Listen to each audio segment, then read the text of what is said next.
ahora la prédica del pastor Daniel Batista. Bendiciones, hermanos, bienvenidos a un nuevo mensaje. De hoy vamos a ver testigos de Cristo, ser cristianos auténticos. En este caso, ¿cómo es ser un cristiano?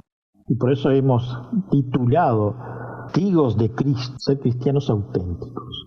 Quiero creer que usted alguna vez se ha preguntado cómo ser un cristiano. Ser cristiano es ser testigo de Cristo, embajadores de Cristo, como nos dice el apóstol Pablo en sus cartas.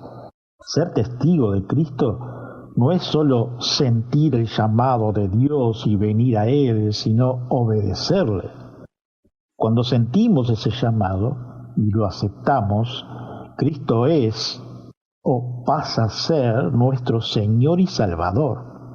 Luego de estar un tiempo en coinonía con los hermanos y comenzar el discipulado, nos bautizamos para dar a conocer que somos testigos de Cristo y comenzar a dar frutos que den testimonios de Cristo. Hermanos, el discipulado que se toma para el bautismo no termina ahí. Claro que no. Usted tiene y tendrá toda la vida para ser un discípulo de Cristo. Y esto es también para los líderes. Quien diga lo contrario no sabe de la Escritura, porque en ella nos exhorta, nos anima a seguir nutriéndonos cada día de la Escritura, de la Biblia. Estos frutos de testimonio no son solo los que nos dice Gálatas 5, 22, 23, y en su esencia es más. O sea que desde el primer momento que Dios nos escogió, comienza a vivir en nosotros el Espíritu Santo y por medio de Él nos lleva al crecimiento en cada día. Y las personas lo ven y lo notan la diferencia. ¿Se ha hecho esta pregunta? ¿Cómo es ser un cristiano? Yo me he hecho muchas preguntas al ver a líderes que no reflejan ser cristianos, y no estoy hablando que estén en pecado, no hablo de esto, sino de acciones que pueden cambiar la actitud de las personas, de hermanos que comparten por años la misma fe, pero los principios bíblicos no lo hacen con sus hermanos conocidos, pero sí con hermanos extraños. Esta consecuencia es de sus prejuicios y eso conlleva a un estilo de cristianismo que no refleja lo que Cristo pregonó en las Escrituras. Esto también es para todos los cristianos que quizás son recién bautizados y están viendo la gran maravilla de ser un hijo de Cristo. El primer punto que vamos a ver y el primer versículo, salvos por su muerte y resurrección. Allí, si quiere abrir su Biblia, en Colosenses 2, 13 al 14, dice: y a vosotros, estando muertos en pecados y en la incircuncisión de vuestra carne, os dio vida juntamente con Él, perdonándoos todos los pecados, anulando el acto de los decretos que habían contra nosotros, que nos era contraria, quitándola de en medio y clavándola en la cruz. Hay dos condiciones en el ser humano: vida y muerte. Esto lo vemos en lo físico, pero también sí se ve en lo espiritual. Cristo nace de una virgen por medio del Espíritu Santo, anunciado por un ángel, donde le especificó lo que iba a ocurrir con la vida de este niño. De la misma forma le fue revelado a José. Jesús, al nacer, ya fue perseguido por ser hombre y Dios 100%. Allí en Isaías 53, 4 al 6 nos dice: ciertamente llevó Él nuestras enfermedades, sufrió nuestros dolores, y nosotros le tuvimos por azotado, por herido de Dios y abatido. Mas Él herido fue por nuestras rebeliones, molido por nuestros pecados, El castigo de nuestra paz fue sobre él, y por su llaga fuimos nosotros curados, y todos nosotros nos descarriamos como ovejas, cada cual se apartó por su camino, mas Jehová cargó en él el pecado de todos nosotros.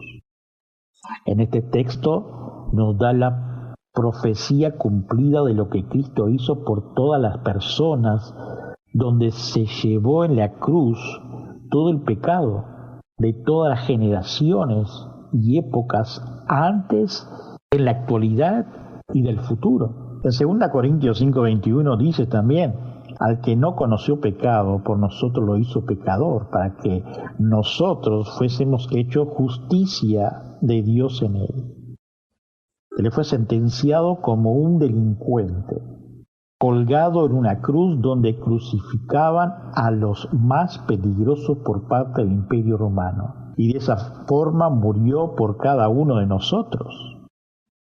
En 1 de Pedro 3:18 dice: porque también Cristo padeció una sola vez por los pecadores, el justo por los injustos, para llevarnos a Dios, siendo a la verdad muerto en la carne, pero vivificado en espíritu. El padecimiento de Cristo por la vida del cristiano fue cruel, y muchas veces no se toma en serio el sacrificio de nuestro Señor Jesucristo. Otro punto es que fuimos transformados por Cristo. Allí en Gálatas 2:20 dice: con Cristo estoy juntamente crucificado, y ya no vivo yo, mas vive Cristo en mí. Y lo que ahora vivo en la carne, lo vivo en la fe del Hijo de Dios, el cual me amó y se entregó a sí mismo por mí. El apóstol Pablo nos refiere que ya fuimos crucificados todos en Cristo, y no es preciso pasarle este martirio, ya que Él nos ha dado la fe. La crucifixión de Cristo en la cruz no solo pagó una pena que fue sentenciada por el Imperio Romano, de la mano de Pilato, y rechazado por César y agitado por los judíos. Vamos a ver, y les invito a leer Juan 19. Bienvenidos amigos a este tiempo tan especial donde compartimos la lectura de la palabra de Dios. Lo estamos haciendo en el Nuevo Testamento. En esta oportunidad será en el capítulo 19 del Evangelio según San Juan. Capítulo 19 del Evangelio según San Juan. Leemos en la palabra de Dios. Así que entonces tomó Pilato a Jesús y le azotó. Y los soldados entretejieron una corona de espinas y la pusieron sobre su cabeza y le vistieron con un manto de púrpura y le decían: «Salve, Rey de los judíos», y le daban de bofetadas. Entonces Pilato salió otra vez y les dijo: «Mirad, os lo traigo fuera para que entendáis que ningún delito hallo en él». Y salió Jesús llevando la corona de espinas y el manto de púrpura. Y Pilato les dijo: «He aquí el hombre». Cuando le vieron, los principales sacerdotes y los alguaciles dieron voces diciendo: «Crucifícale, crucifícale». Pilato les dijo: «Tomadle vosotros y crucificadle, porque yo no hallo delito en él». Los judíos le respondieron: «Nosotros tenemos una ley, y según nuestra ley debe morir, porque se hizo a sí mismo hijo de Dios». Cuando Pilato oyó decir esto, tuvo más miedo, y entró otra vez en el pretorio y dijo a Jesús: «¿De dónde eres tú?». Mas Jesús no le dio respuesta. Entonces le dijo Pilato: «¿A mí no me hablas? ¿No sabes que tengo autoridad para crucificarte y que tengo autoridad para soltarte?». Respondió Jesús: «Ninguna autoridad tendrías contra mí si no te fuese dada de arriba. Por tanto, el que a ti me ha entregado, mayor pecado tiene». Desde entonces procuraba Pilato soltarle. Pero los judíos daban voces diciendo: «Si a este sueltas, no eres amigo de César. Todo el que se hace rey, a César se opone». Entonces Pilato, oyendo esto, llevó fuera a Jesús y se sentó en el tribunal en el lugar llamado el Enlosado, y en hebreo Gabata. Era la preparación de la Pascua y como la hora sexta. Entonces dijo a los judíos: «He aquí vuestro rey». Pero ellos gritaron: «¡Fuera! ¡Fuera! ¡Crucifícale!». Pilato les dijo: «¿A vuestro rey he de crucificar?». Respondieron los principales sacerdotes: «No tenemos más rey que César». Así que entonces lo entregó a ellos para que fuese crucificado. Tomaron pues a Jesús y le llevaron. Y él, cargando su cruz, salió al lugar llamado de la Calavera, y en hebreo Gólgota. Y allí le crucificaron, y con él a otros dos, uno a cada lado, y a Jesús en medio. Escribió también Pilato un título que puso sobre la cruz, el cual decía: «Jesús Nazareno, Rey de los Judíos». Y muchos de los judíos leyeron este título porque el lugar donde Jesús fue crucificado estaba cerca de la ciudad, y el título estaba escrito en hebreo, en griego y en latín. Dijeron a Pilato los principales sacerdotes de los judíos: «No escribas Rey de los Judíos, sino que él dijo: soy Rey de los Judíos». Respondió Pilato: «Lo que he escrito, he escrito».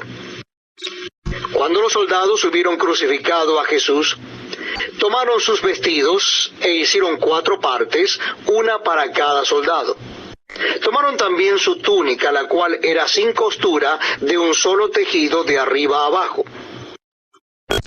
Entonces dijeron entre sí: «No la partamos, sino echemos suerte sobre ella, a ver de quién será». Esto fue para que se cumpliese la escritura que dice: «Repartieron entre sí mis vestidos, y sobre mi ropa echaron suertes». Y así hicieron los soldados. Estaban junto a la cruz de Jesús su madre y la hermana de su madre, María, mujer de Cleofas, y María Magdalena.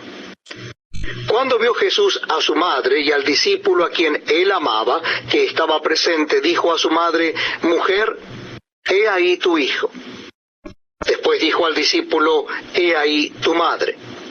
Y desde aquella hora el discípulo la recibió en su casa. Después de esto, sabiendo Jesús que ya todo estaba consumado, dijo: «Para que la escritura se cumpliese, tengo sed». Y estaba allí una vasija llena de vinagre. Entonces ellos empaparon en vinagre una esponja, y poniéndola en un hisopo se la acercaron a la boca. Cuando Jesús hubo tomado el vinagre, dijo: «Consumado es». Y habiendo inclinado la cabeza, entregó el espíritu. Entonces los judíos, por cuanto era la preparación de la Pascua, a fin de que los cuerpos no quedasen en la cruz en el día de reposo, pues aquel día de reposo era de gran solemnidad, rogaron a Pilato que se les quebrasen las piernas y fuesen quitados de allí. Vinieron pues los soldados y quebraron las piernas al primero y asimismo al otro que había sido crucificado con él. Mas cuando llegaron a Jesús, como le vieron ya muerto, no le quebraron las piernas. Pero uno de los soldados le abrió el costado con una lanza, y al instante salió sangre y agua. Y el que lo vio da testimonio, y su testimonio es verdadero. Y él sabe que dice verdad, para que vosotros también creáis. Porque estas cosas sucedieron para que se cumpliese la Escritura: no será quebrado hueso suyo. Y también otra escritura dice: mirarán al que traspasaron. Después de todo esto, José de Arimatea, que era discípulo de Jesús, pero secretamente, por miedo de los judíos, rogó a Pilato que le permitiese llevarse el cuerpo de Jesús, y Pilato se lo concedió. Entonces vino y se lo llevó el cuerpo de Jesús. También Nicodemo, el que antes había visitado a Jesús de noche, vino trayendo un compuesto de mirra y de áloes, como 100 libras. Tomaron pues el cuerpo de Jesús y lo envolvieron en lienzos con especias aromáticas, según es costumbre sepultar entre los judíos. Y en el lugar donde había sido crucificado había un huerto, y en el huerto un sepulcro nuevo, el cual aún no había sido puesto ninguno.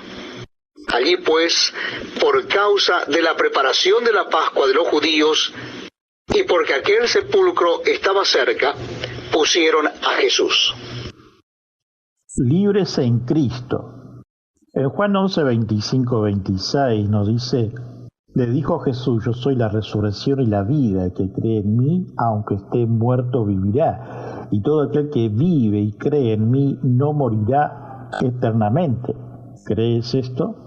Consideraba la resurrección y la vida como cosas que iban a suceder en un futuro oscuro y brumoso, dice Spurgeon. No, dice Cristo: yo soy la resurrección y la vida. No solo obtengo estas cosas mediante la oración de Dios, sino que soy estas cosas.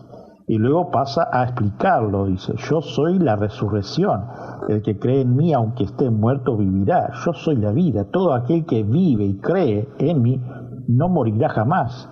¿Crees esto? No, dice Spurgeon. La ha sacado el pensamiento de esta pobre vida animal común al pensamiento de la vida espiritual y superior, que es de hecho para el alma lo que la resurrección es para el cuerpo.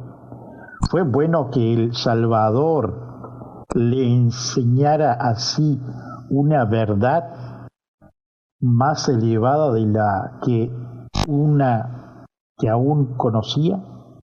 Ella consideraba la resurrección y la vida como cosa que habría de suceder en su futuro oscuro y nebuloso. No, dice Cristo: yo soy la resurrección y la vida. No solo obtengo esta cosa de Dios mediante la oración, sino que yo soy estas cosas, aquellos que creen en Jesucristo para morir, pero sin embargo viven, no están en la tumba, están para siempre con el Señor. No están inconscientes, están con su Señor en el paraíso. La muerte no puede matar a un creyente, solo puede llevarlo a una forma de vida más libre. La muerte llega al impío como castigo, pero al justo como una citación al palacio de su Padre. Para el pecado es una ejecución, para el santo un despojo, dice Spurgeon. Para el malvado, la muerte es el rey de los terrores. Para el santo, la muerte es el fin de los terrores, el comienzo de la gloria, no dice Spurgeon. Por supuesto que Jesús no quiere decir que el creyente no morirá físicamente. Lázaro ya estaba muerto en ese entonces y millones de seguidores de Jesús han muerto desde entonces, pero quiere decir que no morirá en el sentido en que la muerte tiene un significado eterno, dice Morris. En Gálatas 5, verso 1 y 13 dice: estad pues firmes en la libertad con que Cristo nos hizo libres, y no estéis otra vez sujetos al yugo de esclavitud. Verso 13 de Gálatas 5. Porque vosotros, hermanos, a libertad fuisteis llamados, solamente que no uséis la libertad como ocasión para la carne, sino servíos por amor los unos a los otros. Si quieres tener algo que ver con la salvación por obra, vete. Sois los hijos de la esclava. No conviertas tu libertad en la licencia. El apóstol en esta epístola había comenzado a instar a los cristianos de Gálatas a permanecer firmes en la libertad con la que Cristo lo había hecho libre y nunca más estar enredados con los yugos de la esclavitud legal. Les advirtió contra ese error en el que muchos han caído, dice Spurgeon. Pero sabes que a menudo es nuestra tendencia, si escapamos de un error, principalmente hacia otro. De modo que el apóstol guarda a estos cristianos contra ese espíritu antinomiano que nos enseña que la libertad de la ley permite la indulgencia en el pecado. No uséis vuestra libertad para una ocasión para la carne, sino servíos por amor los unos a los otros, dice Spurgeon. Llamado a la piedad. Veamos dos textos que nos da la acción de una iglesia primitiva donde arriesgaban su vida para proclamar las buenas nuevas de Cristo, pero hoy en la actualidad ha menguado a 0% en la vida pública, comparado a la década de los 80 y 90, donde lo viví a flor de piel. Aunque usted dirá que de esto hace muchos años, pero la evangelización se cruzaba entre congregaciones en una ciudad. Hoy se utiliza mucho la tecnología para este fin, precisamente las redes sociales, difundiendo banners, afiches e invitaciones para las reuniones, eventos, etc. Leamos los siguientes textos, Hechos 2, 43 al 47. Y sobrevino temor a toda persona, y muchas maravillas y señales eran hechas por los apóstoles. Todos los que habían creído estaban juntos y tenían en común todas las cosas, y vendían sus propiedades y sus bienes, y lo repartían a todos según la necesidad de cada uno.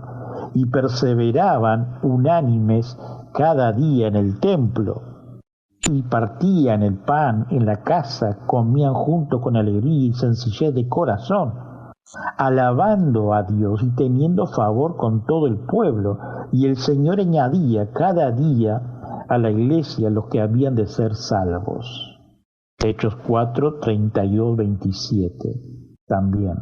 Y la multitud de los que habían creído eran de un corazón y un alma, y ninguno decía ser suyo propio nada de lo que poseían, sino que tenían todas las cosas en común.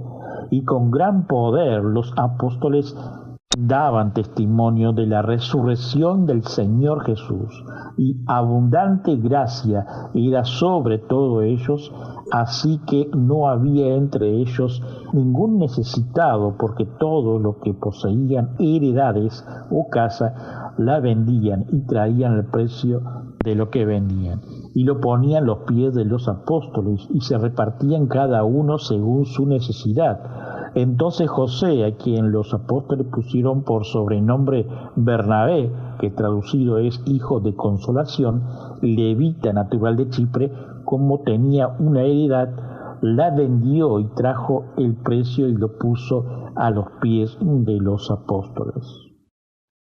Nunca se va a repetir lo que la iglesia primitiva fue en sus inicios, pero podemos adecuar algunos principios que es posible hacerlo, ya que nos enseña día a día cuando pasamos a leerlo y poner en práctica.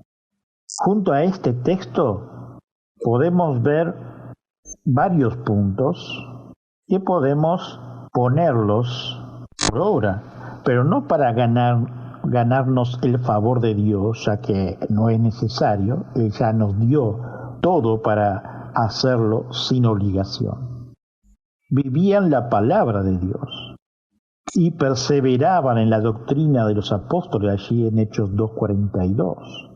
Muchas de las veces pensamos que con solo ir los días de estudios bíblicos o en las reuniones centrales, no cada día debemos de tener una sincronización didáctica en la escritura. Primero debemos leer las escrituras, una lectura para saber qué trata el libro que estamos leyendo. No nos olvidemos que son 66 libros. Segundo, tener una lectura diaria de verso a verso y capítulo a capítulo.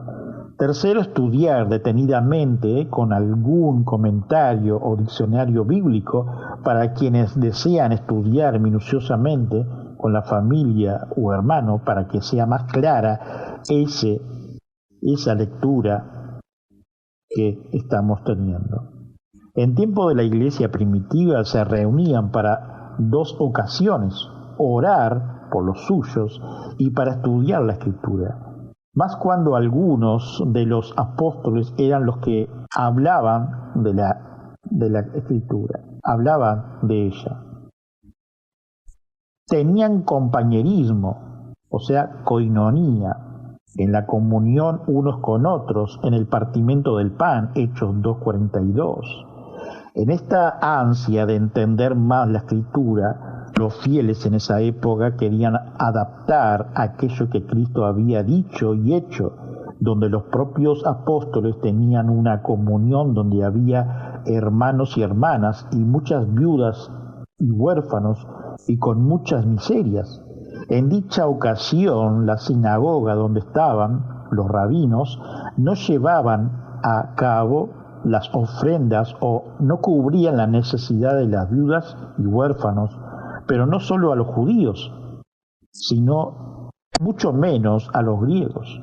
Así que los apóstoles tuvieron que poner la mano en el arado para suplir dicha necesidad, y así fue, tapar ese agujero, como decimos nosotros, donde nombraron diáconos para ocuparse y suplir nada menos esas necesidades. Pero quizás usted dirá que hoy está todo bien y no hay necesidades.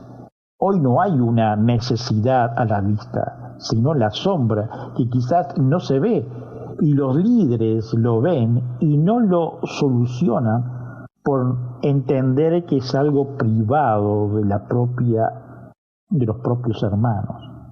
Tenemos muchos que viven en medio de dificultad para encontrar trabajo por dos problemas, por falta del mismo y por la edad que tenga dicha persona. Y una tercera, se puede decir que la iglesia no mantiene a vagos, y es verdad, pero todas personas pueden trabajar en algo que lo pueden generar un sustento propio, y tampoco la iglesia es una bolsa de trabajo. Pero vemos en algunas congregaciones que hay hermanos que tienen de 2 a 3 autos, pero no se molestan en ofrendar, y muchos de ellos son líderes. Oremos para que estos seamos reeducados escrituralmente y que el Espíritu Santo nos derribe estas malezas de nuestro yo en nuestro corazón y mente, y que veamos lo que Cristo quiere para nuestros hermanos y hermanas, como hicieron la primera iglesia primitiva. Otro punto es: adoraban y oraban en la comunión unos con otros y en las oraciones. Allí dice Hechos 2:42. La iglesia tenía una común unión, esto es la comunión, en adorar y orar a Dios, por lo que estaban formando una nueva visión de las buenas nuevas de Cristo, y aquellos que estaban siendo apresados por causa. No era una causa de un sindicato o un pensamiento ideológico, sino que era por cada cristiano que seguía a los del camino, como así se llamaba, porque así se lo denominaba, y mucho más adelante lo llamaron cristianos, que quiere decir Cristo pequeño. Orar unos por otros fue la manera de perder el miedo de aquello que les perseguía, ya que por medio del Espíritu Santo se sentían fortalecidos en fe, cada uno de ellos en su totalidad, tanto los que estaban en Jerusalén o en Corintio, Éfeso o en Asia Menor o en Mesopotamia. De esa época, en cada congregación levantaban clamor por cada hermano y hermana. La diferencia era notable a lo de hoy. Ellos no tenían un cartel con el nombre de una denominación. Hoy está esta pared o división. Fueron parte, otro de los puntos. Y muchas maravillas y señales eran hechas por los apóstoles. Hechos 2:43. En esa época las maravillas y señales eran obvios, como en el caso cuando Juan y Pedro llegaron a la escalinata en la puerta de Salomón, en el templo, y estaba el paralítico. Leamos este hermoso texto. Este es un tiempo muy, pero muy especial, porque compartimos la palabra de Dios, la lectura de la Biblia. Les invito a que busquen en sus Nuevos Testamentos el capítulo 3 del libro de Hechos de los Apóstoles. Hechos de los Apóstoles, capítulo 3. Leemos en la palabra de Dios. Pedro y Juan subían juntos al templo a la hora novena, la de la oración. Y era traído un hombre cojo de nacimiento, a quien ponían cada día a la puerta del templo, que se llama La Hermosa, para que pidiese limosna de los que entraban en el templo. Cuando vio a Pedro y a Juan que iban a entrar en el templo, les rogaba que le diesen limosna. Pedro, con Juan, fijando en él los ojos, le dijo: míranos. Entonces él les estuvo atento, esperando recibir de ellos algo. Mas Pedro dijo: no tengo plata ni oro, pero lo que tengo te doy. En el nombre de Jesucristo de Nazaret, levántate y anda. Y tomándole por la mano derecha le levantó, y al momento se le afirmaron los pies y tobillos. Y saltando se puso en pie y anduvo. Y entró con ellos en el templo andando y saltando y alabando a Dios. Y todo el pueblo le vio andar y alabar a Dios. Y le reconocían que era el que se sentaba a pedir limosna a la puerta del templo La Hermosa, y se llenaron de asombro y espanto por lo que le había sucedido. Este texto es una de las maravillas y señales, pero esto no quiere decir que hoy no pase. ¿Acaso Dios no nos ha hecho en nosotros maravillas y señales? Y Él os dio vida a vosotros cuando estabais muertos en vuestros delitos y pecados, dice el apóstol Pablo allí en Efesios 2:1. Otro de los puntos es: estuvieron dispuestos al sacrificio de su generosidad. Vendían sus propiedades y sus bienes y los repartían a todos según la necesidad de cada uno, Hechos 2:45. Este texto es sumamente expresivo de lo que hacían la primera congregación de los apóstoles. Hoy no es así, porque vemos que todo está bien y resuelto. Cada hermano y hermana tiene una necesidad que no vemos, y no solo Cristo nos sacia, sino que en oración y en acción el Espíritu Santo suple de una manera muy tocante en la vida de cara a una de las congregaciones. Otro de los puntos es: se enfocaron en las buenas nuevas de Cristo, alabando a Dios y teniendo favor con todo el pueblo, y el Señor añadía cada día a la iglesia los que habían de ser salvos, Hechos 2:47. En este pasaje tenemos un resumen sucinto de la característica de la iglesia primitiva. Primero, era una iglesia que aprendía, dice Berkeley. La palabra doctrina del versículo 42 en la versión de Reina Varela no es pasiva, sino activa. La frase quiere decir que dedicaban tiempo y prestaban atención a lo que los apóstoles enseñaban. Uno de los grandes peligros de la iglesia es caer en una religiosidad estática que mira hacia atrás en lugar de adelante. Precisamente porque la riqueza de Cristo son inescrutables e inagotables, debemos ir siempre hacia adelante. El cristiano se dirige como luz de la aurora hacia una plenitud que no se alcanza en esta vida, dice Proverbios 4:18, parafraseando los textos. Debemos considerar que hemos perdido el día, nada nuevo, ni hemos profundizado en la sabiduría y en la gracia de Dios. Segundo, era una iglesia en comunión, dice Berkeley.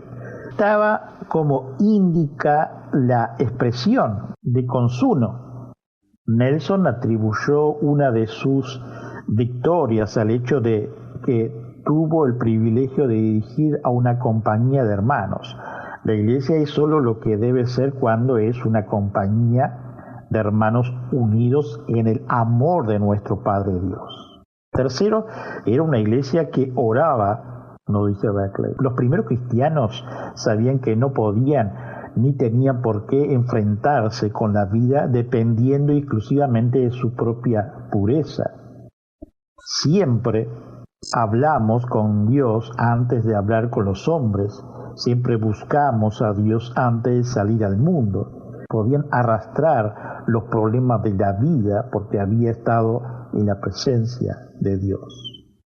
Cuarto, era una iglesia reverente, dice Berkeley. En el versículo 43, la palabra que la versión Reina Varela traduce correctamente, temor, encierra la idea de respeto y reverencia.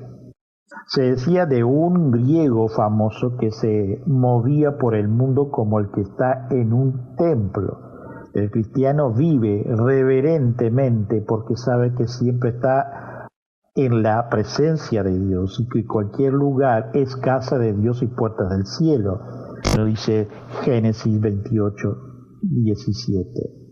Quinto, era una iglesia en la que sucedían cosas, lo dice Berkeley. Había señales y maravillas, verso 43. Si esperamos grandes cosas de Dios y emprendemos grandes cosas por Dios, sucederán cosas. Cuando muere la fe, muere también los resultados.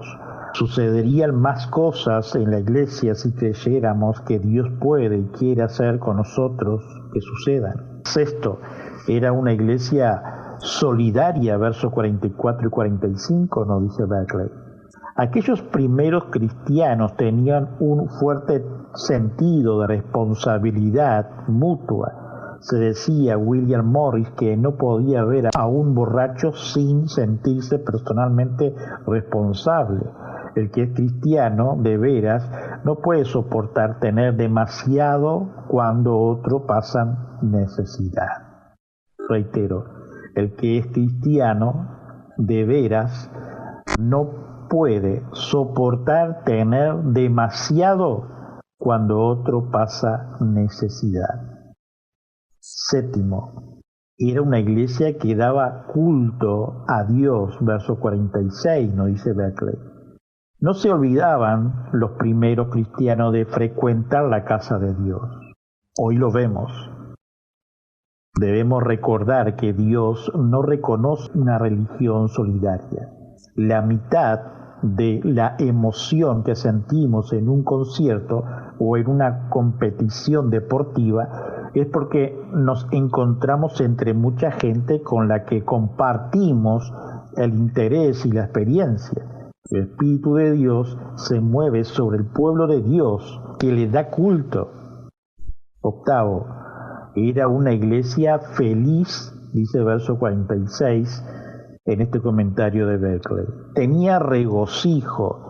Una iglesia lúgubre es una contradicción. El gozo cristiano no tiene por qué ser un jaleo, pero en lo íntimo del corazón de los cristianos hay un gozo que nadie ni nada nos puede quitar. Noveno, era una iglesia de personas simpáticas, dice Berkeley. Hay dos palabras en griego para bueno. Una es agathos, que describe una cosa o persona simplemente como buena. Y hay otra que es galos, que quiere decir que la cosa o persona no solo es buena, sino agradable, que tiene una gracia que conquista el alma. En español decimos que a veces alguien es una bellísima persona. El verdadero cristiano es alguien así. Hay bastante personas que son buenas, pero tienen una veta antipática de dureza. Uno no iría a llorar en su hombro. Son los que alguien llama cristianos iceberg. Trutter solía decir que lo que ayudaría a la iglesia más que ninguna otra cosa sería los cristianos tuvieran de vez en cuando detalles simpáticos. La iglesia primitiva, el pueblo de Dios, tenía esa gracia, nos dice Berkeley. Hermanos, seamos hacedores bíblicos y no solo oidores de la palabra de Cristo. Tenemos a muchos que se sacian de la Escritura y hablan de ella, pero una vez que se salen del atril, lo borran con el codo aquello que pregonan por sus prejuicios y egoísmo. Hay que ser santos porque Él lo fue y nos dice que lo seamos. Es claro y verdad, pero hay mucha necesidad de la palabra de Dios, pero también muchos que solo con un abrazo o sentarse a escucharlo de sus dificultades que quizás están perturbados por la misma, no ven la solución como quizás nosotros la vemos. Eso le es de ayuda a nuestros hermanos. Son nuestros hermanos que cada día se sientan a alabar a nuestro Señor, donde cantan y expresan la misma fe, pero cuando vienen a expresar sus necesidades, cerramos nuestros oídos, corazones y muchas veces nuestros bolsillos. Cristo, cuando nos sacó de la esclavitud pecaminosa de este mundo, nos dio vida. Cuando estábamos muertos y con una mano atrás y otra adelante, lo que tenemos es Dios y no nuestro. La familia es de Él, no nuestro. La congregación que disfrutamos es para la gloria de Dios y no nuestra. Terminemos con la lectura de este texto con el apóstol Pablo.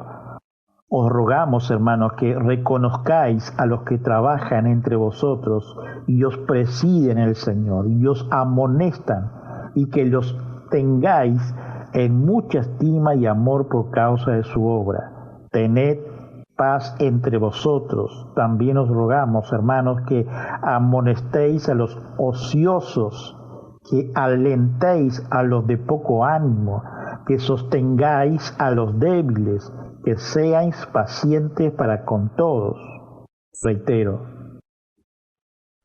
también os rogamos, hermanos, que amonestéis a los ociosos, que alentéis a los de poco ánimo, que sostengáis a los débiles, que seáis paciente para con todos. Mirad que ninguno pague a otro mal por mal.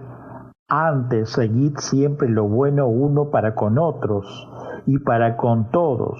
Estad siempre gozosos, orad sin cesar, dad gracias en todo, porque esta es la voluntad de Dios para con vosotros en Cristo Jesús. No apaguéis al Espíritu, no menospreciéis la profecía, examinadlo todo, retener lo bueno, absteneos de toda especie de mal, y el mismo Dios de paz os santifique por completo, y todo vuestro ser, espíritu, alma y cuerpo sea guardado irreprensible para la venida de nuestro Señor Jesucristo. Fiel es el que os llama, el cual también lo hará. Hermanos, orad por nosotros, saludad a todos los hermanos con un ósculo santo. Os conjuro por el Señor que esta carta se lea a todos los santos hermanos. La gracia de nuestro Señor Jesucristo sea con vosotros. Amén. Así nos dice Pablo, el apóstol, en 1 Tesalonicenses 5, 12, 28. Señor, ayúdanos a nuestra incredulidad a ser santos, no solo en la manera de accionar, sino también nuestra manera de pensar, para que tú vivas cada día en nosotros y que fortalezcas nuestra fe, porque solo en ti podemos ser sabios e inteligentes.